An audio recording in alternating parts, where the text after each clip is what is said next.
Stratigraphy is a branch of geology that focuses on the layering of rocks. So when you see cutaways of rock faces because of erosion or blasting for a new highway or whatever else, all those horizontal lines running across the newly exposed faces are layers of primarily sedimentary and volcanic rock.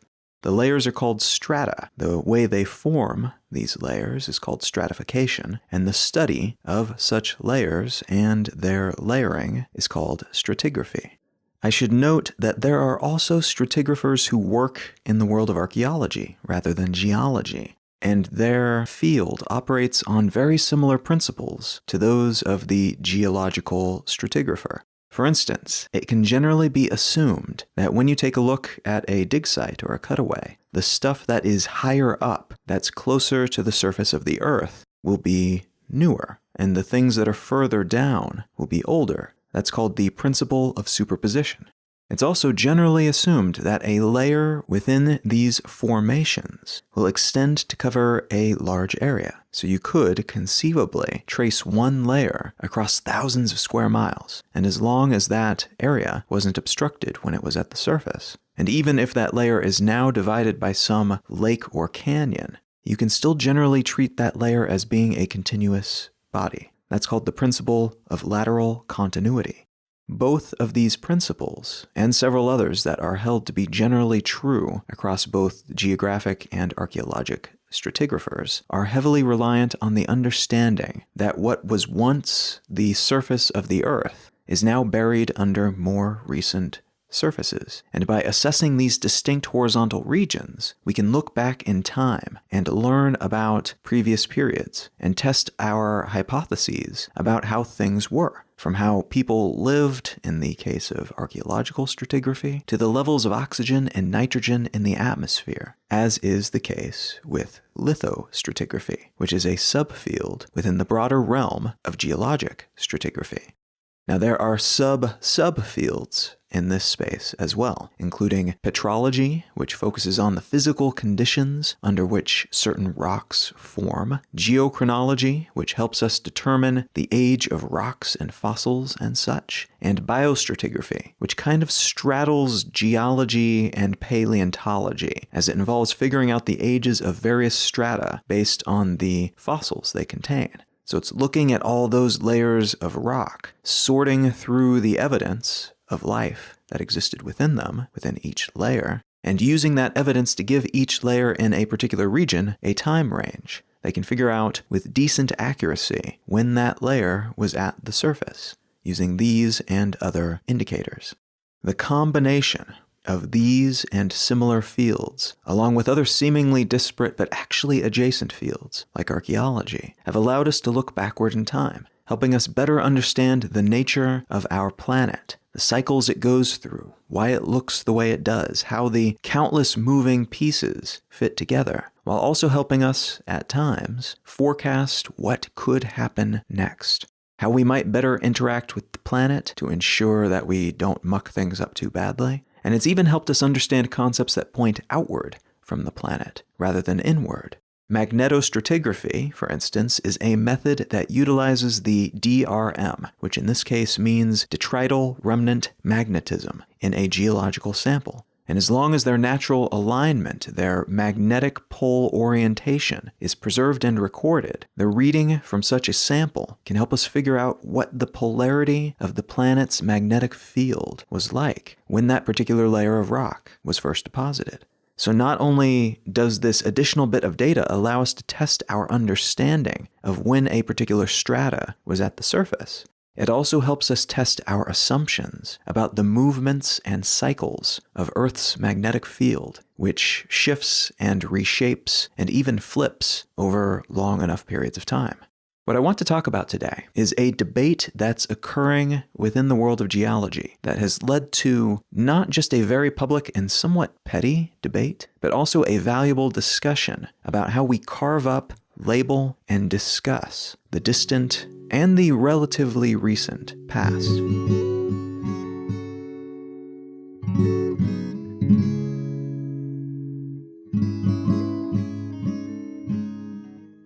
You're listening to Let's Know Things. I'm Colin Wright. Let's Know Things is an independent, listener-supported show. If you are enjoying what you hear, consider becoming a patron at patreon.com/letsknowthings. You can also contribute monetarily via Venmo or PayPal. You can find those options at letsknowthings.com.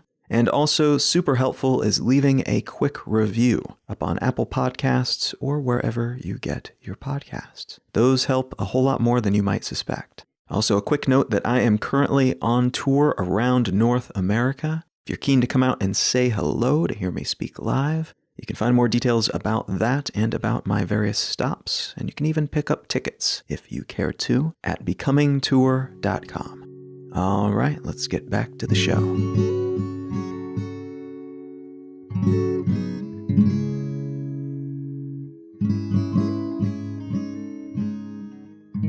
The article I'd like to start with today comes from The Atlantic, and it's entitled, "Geologists Are Feuding About the Collapse of Civilization."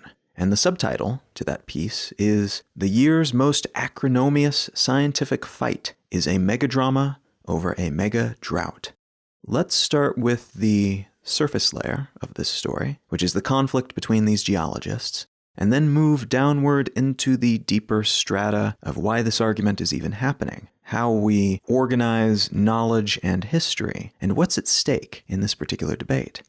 Earlier this summer, the summer of 2018, the International Commission on Stratigraphy, or ICS, declared that the Holocene Epoch, which is the geological unit of time, the epoch in which we currently live, and which began about 11,650 calibrated years ago, which means it was something like 11,650 years ago, as we typically measure years, but it's based on radiocarbon dating, and the amount of carbon in the atmosphere has changed meaningfully over the years. So there's some wiggle room with that number. But the ICS announced that this chunk of time, this epoch, the Holocene, would now be broken up into three smaller stages and ages. The stage being the collection of rock materials that makes up a physical strata, and the age being the period of time represented by that stage. Both stage and age have the same name, so I'm going to use the term stage for simplicity's sake, but just be aware that they are technically two different measurements, even though they are often used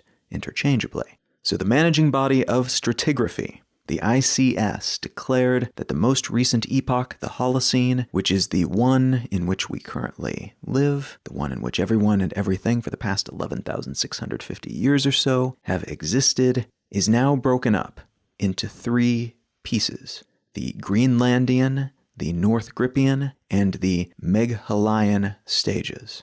And a note on the pronunciation of that last one, it's named for the city of Meghalaya in India, and I'll get into why that is a little later. But I want to note for now that there are multiple ways to pronounce this stage as a consequence of its heritage and its now multiple use cases. So I'm going to pronounce it Meghalayan for the purposes of this episode, but know that it is also pronounced correctly several other ways, depending on which language the person speaking about it usually speaks. So each of these stages of the Holocene, stages that did not exist until July of 2018, and which were not even initially presented as possibilities, as glimmers in their intellectual parents' eyes, until about 6 years ago, when they were posited in a scholarly geology paper. They are now official, real-life things. All those geological posters that you probably remember from science class, showing the different layers of rocks, the different time periods that they represent, the Jurassic, the Ordovician, the Carboniferous, those will have to be swapped out with new posters that show these newly added stages. Each new stage represents a segment of time during the Holocene. The Greenlandian stage is the period from the Ice Age until about 8,300 years ago, Around that time, things began to warm up a bit, and that led to the North Grippian, when there was a dramatic cooling around the world caused by all the melting glaciers that had formed during the Ice Age and which began to melt during the Greenlandian. Those melting glaciers flooded the oceans with fresh water, which in turn messed with the Earth's oceanic currents. And that period of oceanic weirdness, which ended around 4,200 years ago, leads us into the final stage of the Holocene, which is the Meghalayan. This stage is kicked off by a cataclysmic drought that lasted about 200 years, and which is thought to have been responsible for the collapse of numerous burgeoning ancient civilizations in places as diverse as Egypt, Greece, Syria, Palestine, Mesopotamia, which is in modern-day Iraq, the Indus Valley, which is in modern-day India, and the Yangtze River Valley, which is in modern-day China.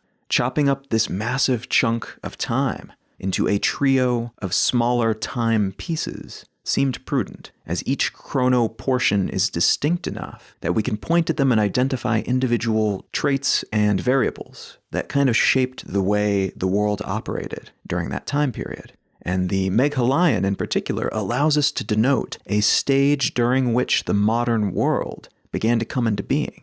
Yes, we had some early civilizations before that point, but because of several different environmental variables, those early efforts seem to have been, at least partially, and perhaps even completely, in some cases, wiped off the map, which in turn paved the way for other groups to step in and build what many of us have come to see as our cultural ancestors. The early civilizations we usually think of as the forebearers that started us on the path that we are all presently walking.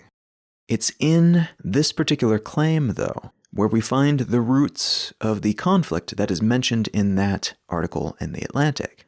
A few months after the ICS declared these new historical designations, a man named Guy Middleton, who is, among other things, a visiting archaeologist at Newcastle University, the author of a book about the collapse of ancient civilizations, and the senior researcher on a project focused on climate and its impact on human culture in the ancient world. He wrote an article for Science magazine making the argument that this new designation, that the Meghalayan in particular, was based on a faulty premise. Namely, he claimed in this piece, which was published as a perspective article, so more of an opinion piece, not as a proper scientific journal work. In his piece, he claimed that, quote, there was no sudden universal civilizational collapse, end quote, and that, quote, overall the archaeological and historical evidence suggests that 2200 BC was not a threshold date, end quote. Meaning, the argument that this period of time was worth outlining and labeling because it was defined by climate-catalyzed collapses that then led to the modern world is flawed from the outset. That collapse, he claims, is not well supported by the evidence, and in fact, there is no solid evidence that climate change of any kind has ever led to catastrophic periods of war or civilizational ruin at any point in history. He's not saying that it could not happen, or even that it did not, but he is arguing that accepting this idea as truth is intellectually dishonest at best, and smacks of oversimplification.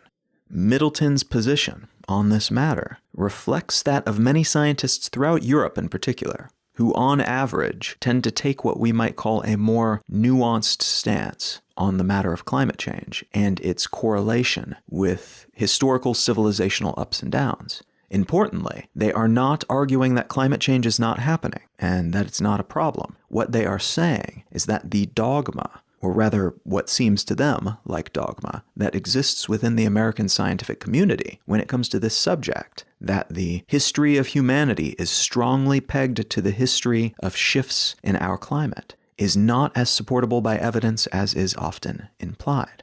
And as a consequence, this division, this new designation of Holocene stages, is potentially reinforcing a flawed view of history. Something that may seem like just a label, but which could also formalize an unproven hypothesis, rather than representing well understood and proven relationships and sequences of events. Middleton had that article published in Science, and, well, the ICS, the official group behind naming these stages and epochs, among other responsibilities, and the folks who had worked on this particular set of names and designations alongside the ICS, they were not pleased to be called out in this way. There's some pretty serious shade thrown at Middleton in this article in The Atlantic by folks on the other side of the debate. Mike Walker, a professor at the University of Wales and the leader of the team that proposed the creation of the Meghalayan stage, said, quote, "This is a totally misleading piece of writing which displays a lamentable grasp of the facts," end quote. Another member of that team, a man named Harvey Weiss, who is a professor of archaeology at Yale, said of Middleton's article, quote, "I do not see a single accurate claim," end quote. He then went on to say in a series of emails to the reporter who wrote this piece, quote, "Middleton, a pop archaeology writer, failed archaeology PhD, and English as a second language instructor in Japan, now claims archaeo-expertise in matters about which he knows nothing, and gets great audience in Science, of all journals," end quote. He then added, quote, "For me, the most intriguing question is why does Science publish this rubbish?" End quote. The nature of these criticisms, of Middleton's criticism, is illuminating, I think. Few people in this space seem to believe that dividing the Holocene up into distinct stages is a bad idea, and the ICS have been thinking on this for years. I suspect it is a relief for everyone involved to now have more precise ways of addressing these stages, as before all they could really do was refer to the late or middle or early Holocene and hope that the person on the other end of the conversation or paper would be using the same rough time delineation as they were. It was a very imprecise way of doing things. The issue here is that they decided to use a measurement that was less about straight geology and more about how geology intersects with human civilization. And like with anything human-centric or human-adjacent, that means there will be conflicts in perception and interpretation.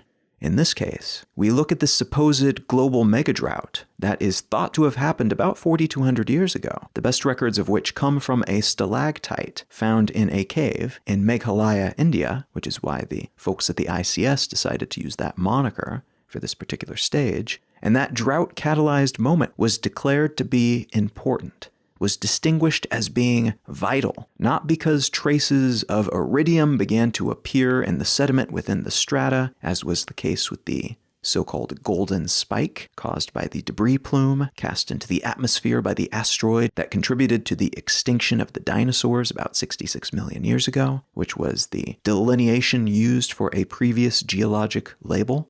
Instead, they did it because there was a geologically detectable and measurable event that also coincided with a series of important seeming human-related events. This is what Middleton really seems to have issue with. He admits that there could very well be geological evidence that defines that time period and makes it suitable for establishing a new stage. But when the ICS announced this new stage to the world, they couched it in archaeological terms, smashing the world of geology into the world of archaeology. And despite the fact that both fields have their stratigraphic experts and studies, the two groups are still looking for and prioritizing very different things. A good bit of the conflict here, then, is about one type of scientific inquiry stepping a toe over the line into another's territory and creating a heated public argument as a consequence. Of course, we can't really divide these fields up, even if we want to. The history of humanity is connected to the history of the environment, even if not always or ever in a catastrophic sense. We are shaped by our environment, just as we have come to shape that environment in return. To ignore that fact, to try to keep those academic walls up, and to defend our silos against any possible incursion is a great way to make sure that we never learn everything that we could learn.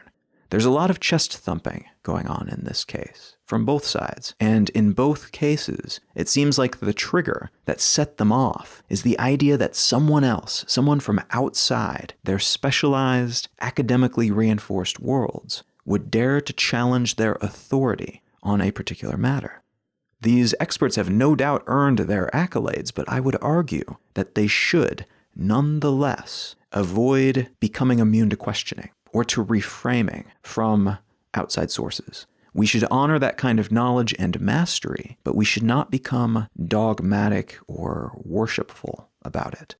Now, all that said, the larger conversation here is about how we divide up knowledge, and particularly how we divide up time and history in a broad sense. In this case, we have stratifications of rock that came to rest on the surface of the planet and which were then, slowly but surely, buried under new layers of some slightly different material. Those rocks were then compressed by pressure and time, and studying them has allowed us to delineate between periods in a very physical, tangible way. Rather than simply saying, yeah, 10 is a nice round number, which is what we have done with our measurement of time in many cases, dividing things up into decades, into centuries, into millennia, and so on. In the geological world, we have been able to look at cross-sections and borehole samples and to carve up time using measurements derived from the timelines shown in the samples. Lines that indicate some major shift in climate, in surface conditions, in the chemical compositions of the rocks and the air in which those rocks sat, and in things like the relative moisture of that location, indicating drought and flood and other similar conditions. So comparably, the world of geology would seem to be a more straightforward and relatively unconfrontational field when it comes to assigning designations. The dividing lines are literally right there in the materials that they are studying. But as it turns out, it's nowhere near that simple. Yes, we can see the changes in the strata over time, but no, we do not always agree about what those changes mean. And if any particular change is meaningful, because there are a whole lot of shifts in the composition of what's laying there in the ground. But most of these shifts are not used as an excuse to slap a new label on a large period of time. Within the cloistered ranks of any scientific field, we can find disagreement over the meaningfulness or non-meaningfulness of a particular discovery or measurement. The rock layers might tell us something, but that something may not be worth changing the epoch or stage over. It may just be a normal variation within a particular phase of earthly roiling and shifting. But add to that the increasing overlap with other fields. In this case with archaeology, the unearthing of human history through our artifacts, tucked away in the ground in their own layers. And we see an increase in the amount of disagreement and the number of potential conflict points. Not only is some other geologist disagreeing with our assessment about the meaningfulness of this feature that we're pointing out, now this other dude from the next profession over is telling us that we're wrong as well. The subsurface understanding that runs beneath this discussion is that the way we divide up and label these sorts of things can be meaningful beyond the world of geology. Choosing to define the Meghalayan in terms that are heavily dependent on human history, for instance, rather than pure geological history, very subtly adds implied scientific support to other conversations about human civilization, about climate change, about how we should discuss and address climate change, about the relationship between human society and the earth upon which we have emerged and evolved, and countless other topics of discussion. Neither group in this particular discussion is taking sides in the climate debate. That is, to be clear, only really a debate in the United States, and primarily for political and economic reasons, not because there's much doubt about the broad strokes of climate change. But there is an unspoken understanding that this new designation could insinuate geology into that heated discussion, and that perhaps these new labels could be a response to that debate. A frustrated decision by a group of scientists to put their feet down firmly on the side of the data in an effort to counter the nonsense emerging from the fossil fuel industries and the politicians that they have purchased. And as a consequence, the designations may not make as much pure geological sense as they might have otherwise. That potential political motive could be tarnishing the preferred raw scientific perspective. Further, this is the kind of change that will promulgate quickly throughout science textbooks and classrooms around the world. It's an official labeling system that is honored by geologists everywhere, regardless of their other beliefs, their political or geographic or cultural backgrounds, their understanding of or beliefs regarding human-catalyzed or amplified climate change. So if there are other considerations being slipped into this new designation, those considerations could be spread far and wide. They could, even if only surreptitiously, in the background, push a particular narrative that geological stages, that the turning of epochs can be influenced by and perhaps someday even controlled by human beings. And while that's something that could be true, to take a stand on the matter well before the geological community has officially declared this to be factual, that may have tainted this declaration a bit in the eyes of some stratigraphers. It's not that this is a bad or necessarily incorrect label. It's that it is using criteria that is not usually considered when this sort of categorization process takes place. One more facet of this story, which I alluded to earlier, is the implied conflict between the in-group and the out-group when it comes to scholarly research and publication and debate. In this case, we have a collection of academics and researchers who have worked with and alongside the ICS, which is the official body tasked with coming up with these designations. And outside of that, challenging official doctrine, we have a guy who is also involved in academia, but who has taken what you might call a more practical route with his work. Rather than becoming a tenured professor, he writes books on these subjects. Rather than publishing in journals, aside from that editorial piece in Science at least, he writes pieces meant for the mainstream audience. He teaches classes about other semi-related fields rather than focusing all of his time and attention on a single narrow field of inquiry. From the outside, these deviations from the norm may not seem like anything of note, and writing a book about something and having interests and influences beyond one narrow focus might even seem to be a boon, not a burden, to one's intellectual growth. From the inside of some academic circles, though, this approach can seem out of touch and lacking in seriousness.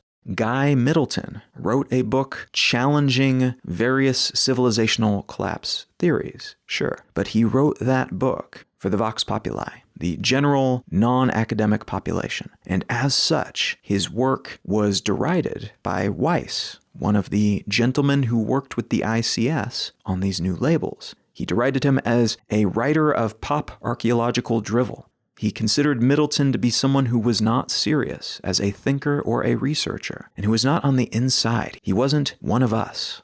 Us, in this case, being a true academic who has taken the time to climb the ladder and play the game to get themselves into positions where real decisions are made and where a person's intelligence and knowledge is judged by other real, true, inside thinkers rather than those they sometimes deign to teach through the universities that support their real work, their research and such. Now, I don't want to imply that everyone working in academia thinks this way. That is certainly not the case. And I don't want to imply that all authors of books not meant for a university or other academic audience is taken less seriously by the world of academia, as that is also not the case. But there is a classist culture inherent in this type of conversation, and more often than not, when an official body of this kind is challenged by someone who is not their own, not one of their academic kin group, you will often see this kind of language leveraged, which implies, or in some cases very clearly states, that this challenger with the alternative point of view is not a real thinker. He has not leaped the same hurdles as the rest of us. So why should we care what they have to say, what they think? In some cases, this is actually a ham-fistedly made but still true point. Look at the world of climate science. We've got experts all over the world approaching this issue from all kinds of angles, and they are all coming to about the same conclusions, that the climate is moving into a new period of relative extremes, and that human activity, to some degree, has contributed to that shift. There are natural processes at play, yes, but we have moved the needle on those processes in meaningful and measurable ways. This is something that we have mountains of data to demonstrate at this point.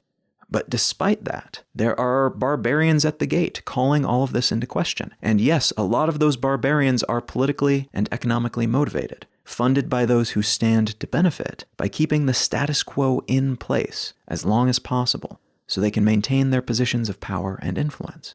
But some of them are just people who see the data differently. Maybe they are only choosing to accept some of the data as true and real. Maybe they're seeing most of it but missing some vital component. Maybe they're seeing all of it, and they just put a different spin on what it all means. Some of this stuff is subjective, and viewed from a slightly or dramatically different angle, it could look like an entirely different thing. This does not mean, though, that these outside people are necessarily playing on the same field as the holistic body of climate scientists, who are part of the larger international scientific establishment operating from a place of more complete expert knowledge, know-how, and shared data. So it's true, in some cases, that those barbarians will help tear down old walls and break apart the aging establishment and make that space, which has rusted and become lazy and too full of itself to get anything right, more young and dynamic again. It'll add new, valuable perspectives to the mix and help us all understand things more thoroughly and usefully. But in other cases, those barbarians are just barbarians, wanting to reap and pillage, wanting to burn something down, wanting to claim some of that unearned glory, some of those mantles of perceived authority for themselves. And instead of taking the time to earn them, to actually learn what they need to know, to expose themselves to challenging ideas beyond those that they were born with or indoctrinated with, they are keen to enforce their ideology on the world that they are raiding. They want to force the world of climate science, for instance, to accept their ideas as equal to the ones that have actually been vetted and tested and measured and compared and contrasted. Which, if they actually did that, if this establishment took every opinion as being equal to every other opinion, it would negate the entire purpose of doing research in science in the first place. But this is something that many of us have been told is our birthright. To have our opinion and our badly vetted or not vetted at all ideas held up as being serious and worthwhile, as being worthy of consideration and conversation and respect, as being equal to anyone else's evidence-based opinions, even when, according to the well-established standards of science, opinions that we hold of this kind are very much not equal to those well-vetted, well-researched, and tested perspectives. Now, the world of climate science is kind of an easy example here because we have a great deal of agreement amongst the multitude of experts doing research in many interconnected fields, so that we can say with a fair certitude that we know what we know. And all we really have to do now is lock down the specifics, the exact consequences for actions we've already taken, and the precise outcomes if we make various moves in the future. Most of the time, though, it won't be so clear. It may seem clear to people who really truly know what they're talking about, but for non-experts, for those of us reading about such things in the Atlantic or wherever else, non-industry publications, it can be tricky to sort the persnickety academic personality trying to defend their turf against outsider challengers who might call their brilliance into question from the stalwart defender of actual knowledge and truth, defending the walls of understanding and rationality against the onslaught of pissy nonsense peddlers who are trying to push some agenda or another, or trying to make themselves look good and marketable by positioning themselves against the mainstream, the widely accepted and defended storyline.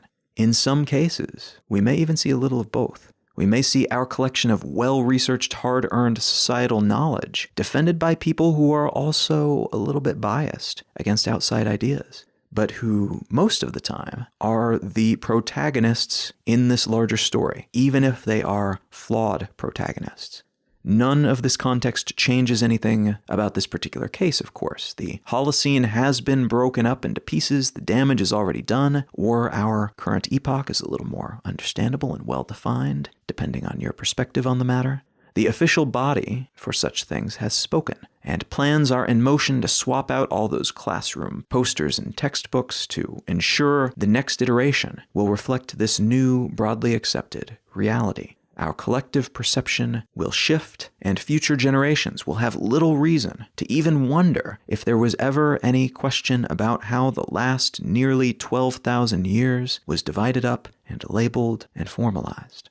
It's valuable to keep this nuance in mind, though, as it can help us sort out hidden incentives on all sides of these types of decisions. And it can help us remember that labels are not innate, they are not inevitable, and we can actually divide up things like time and history in countless different ways. And that can remind us that even if the correct way of seeing things has been established already, there could be some value found at times in looking at the world from another angle. Not because that other angle is necessarily the better one, but because it could allow us to see small things that we would otherwise miss. Things that were perhaps once obvious, but which have become obscured by the way that we have decided to organize knowledge and the world.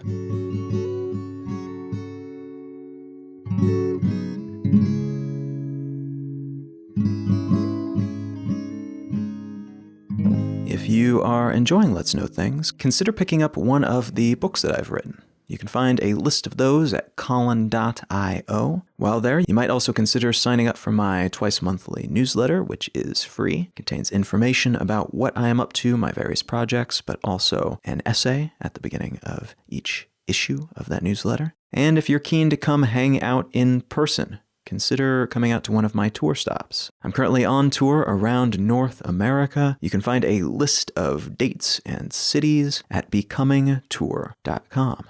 The website that I would like to recommend today is one that I find myself going back to relatively frequently for inspiration, just for a nice hit of aesthetic indulgence. The website is called the Book Cover Archive, and you can find it at bookcoverarchive.com. And it is exactly what it sounds like it is. It's just a collection of book cover designs. And this may or may not be something that you've ever paid attention to. I'm somewhat sensitive to this. My background is in design and illustration, and I've designed numerous book covers for my own books, but also for books written by other authors. And there really is a craft to it. There's certain elements that need to go on every book cover, with very few exceptions, and the best way to present that information is different based on the genre, based on whether it's going to be in digital or whether it's going to be sitting on a shelf somewhere. There's a whole lot of creativity and communication know-how that goes into designing that type of end product. And by perusing a website of this kind that just has thousands of different book covers,